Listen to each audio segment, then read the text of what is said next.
Olá, hoje eu tô aqui no Jardim Botânico de Curitiba. Sim, tô no Paraná. E o que eu vim fazer aqui em Curitiba? Vim encontrar com uma desprogramadora de medos. Você sabia? Não conhecia? Olha aqui, ó. Darlene Coelho, mais conhecida como Darling para os irônicos. A Darling escreveu um livro que tá mudando a vida de muita gente, que tá causando. Você sabe o que é causando? Tá bombando. Mas olha o título do livro. Desaforos amorosos de uma desprogramadora de medos. Que? Você não entendeu direito? Então vamos por partes. Darlene, primeiro, te agradecer pelo convite de estar aqui nesse paraíso. Agora conta pra gente, o que é um desaforo amoroso? Desaforo amoroso são vontades que eu tinha de que as pessoas fossem mais leves e mais felizes em relação aos medos que elas têm.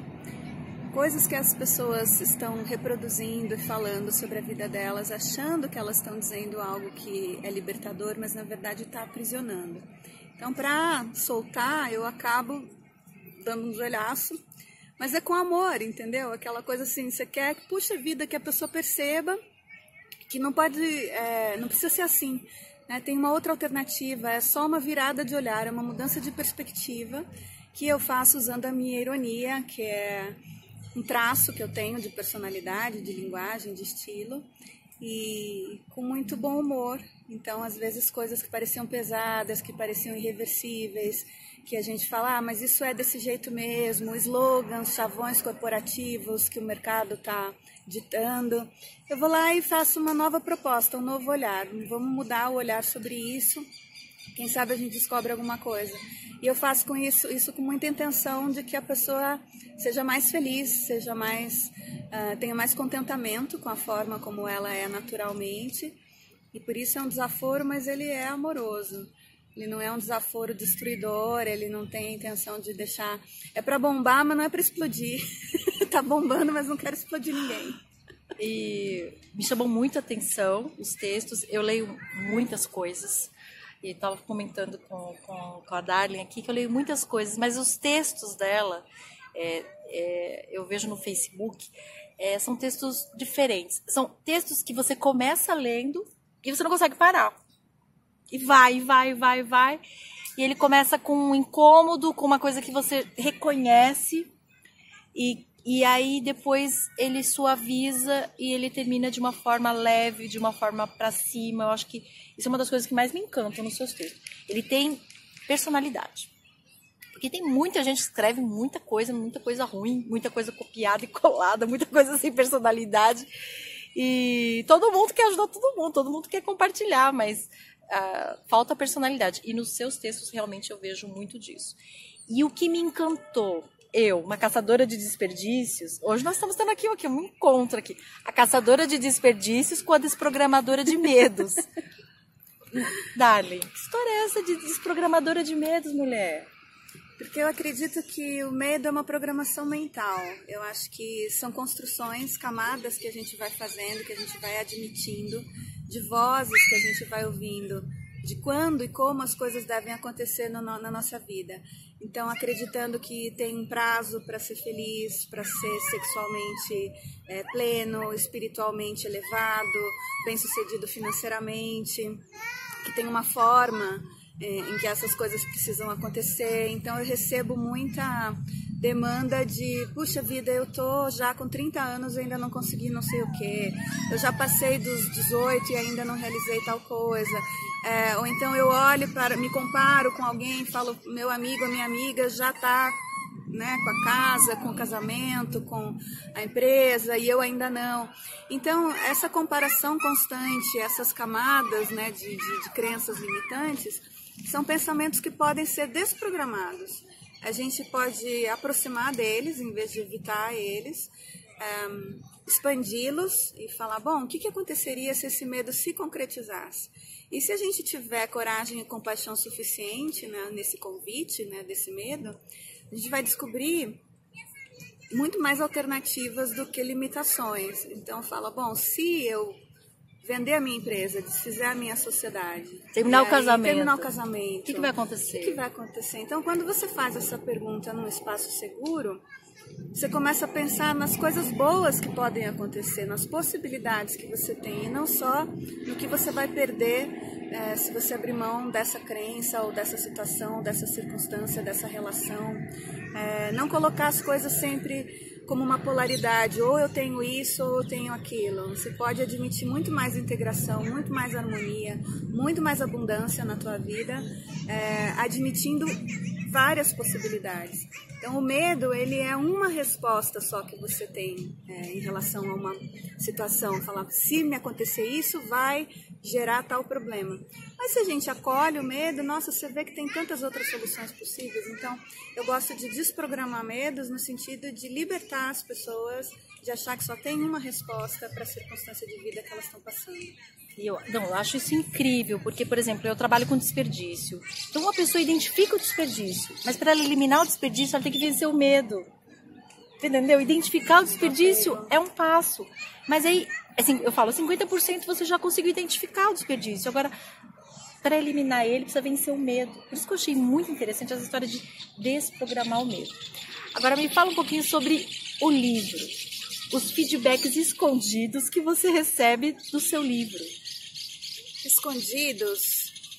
É interessante, porque os feedbacks eram escondidos antes do livro virar livro. Quando o livro era só o que eu falava, porque, inclusive, quem me conhece, quando lê o livro, fala, ai, que saudade de você, porque eu leio e escuto você falando.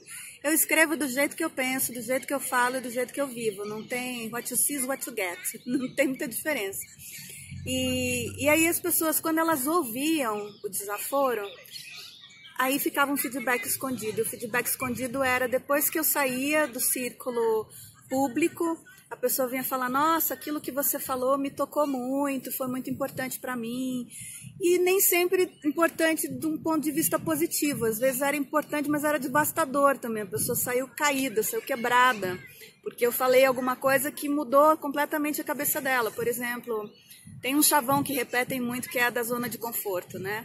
Eu tenho que sair da minha zona de conforto. E eu vou lá e dou um peteleco nisso. Não tem. Acho que dá para fazer coisas maravilhosas na zona de conforto.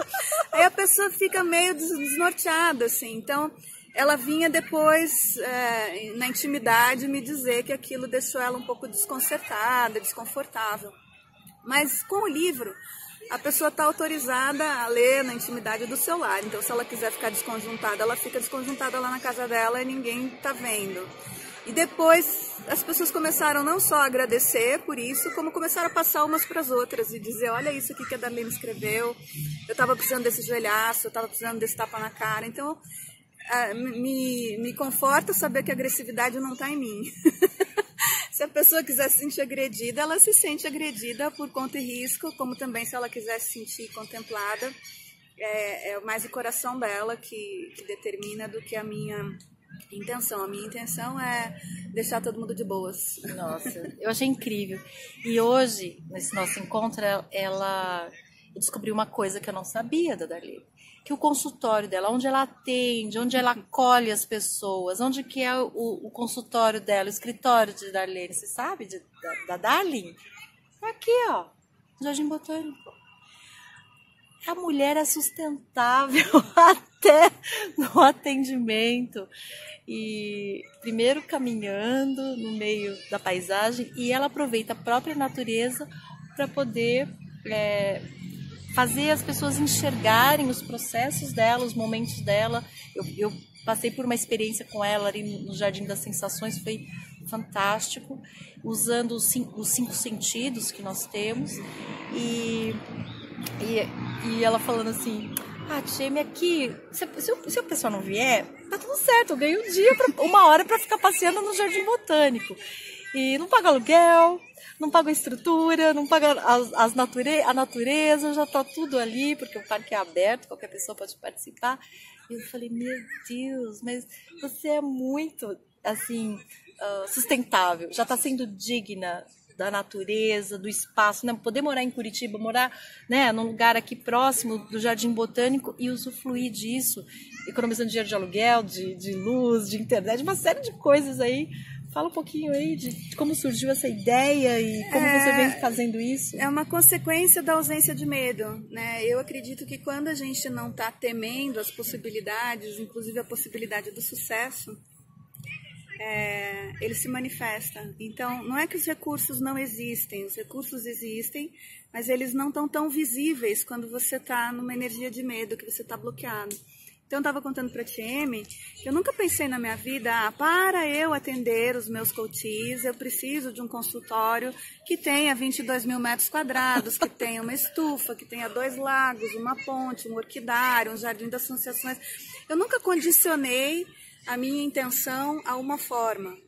Então, quando você está livre de medos, você tem uma conexão muito mais direta com a tua essência, e a forma de manifestar a tua essência, ela é maleável, ela é flexível. Então, você começa a enxergar recurso, onde antes era só um lugar turístico, que você vinha passear. Um dia eu estou andando no Jardim Botânico e falei, cara, eu podia atender as pessoas aqui. Eu não gosto de estar num consultório fechado, pagando uma secretária com uma agenda e atendendo que nem fila do SUS, das 8 às 9, das 9 às 10, às 10. Não consigo. Então, assim, não consigo manifestar a minha essência, a minha intenção naquela forma. E quando a essência fica clara para mim, a forma se revela por ressonância. Uau. Então eu começo a ver onde que eu posso fazer a mesma conversa se eu estiver dentro do museu, se eu estiver dentro de um outro parque, se eu estiver de preferência na natureza, porque a natureza ela tem todos os elementos que a gente precisa. Ela é incrível. Né? Então não é que eu pensei, vou atender no Jardim Botânico para causar tal. Eu nunca tinha imaginado isso a princípio. Vou usar o Jardim Botânico para atender. Um dia me deu o insight, porque não tinha medo nenhum, não tem nenhum medo associado a isso. Mas se as pessoas não vierem? Se as pessoas não vierem, eu passo a tarde aqui, que é maravilhoso. E daí não tenho que pagar ninguém, não tenho que ressarcir ninguém, não tenho que cobrar a pessoa porque ela não veio. Tá tudo de boas. Maravilhoso, maravilhoso. Gente, obrigada pelo papo. Obrigada, meu Aqui amor. na descrição do vídeo vai estar falando sobre o livro. Para quem se interessou também tem um link para poder fazer o pedido. E vale a pena saber. Histórias bem curtinhas, gente. É coisa curta, e olha, rápido. E essas histórias são assim, desaforos amorosos express. E desprogramam medos. E eu acho que um dos maiores desperdícios que a gente tem na nossa vida são os medos que vão impedindo a gente de fazer várias coisas. Então eu super recomendo, estou super feliz aqui desse encontro.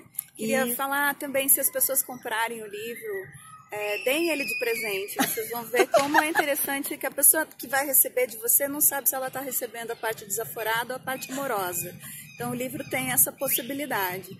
E me contem, porque assim, o meu grande prazer é saber quais são as histórias de vida que o livro está gerando. E se vocês quiserem usar o livro nas tuas dinâmicas, fazer vídeo com ele, pegar um pedaço dele e transformar em outra coisa. Um teatro, fazer um teatro. Ai, que coisa boa. Quanto mais vida o livro tiver, para mim melhor. Me escrevam, me contem, eu vou amar saber. É isso aí, gente. Até a próxima. Tchau!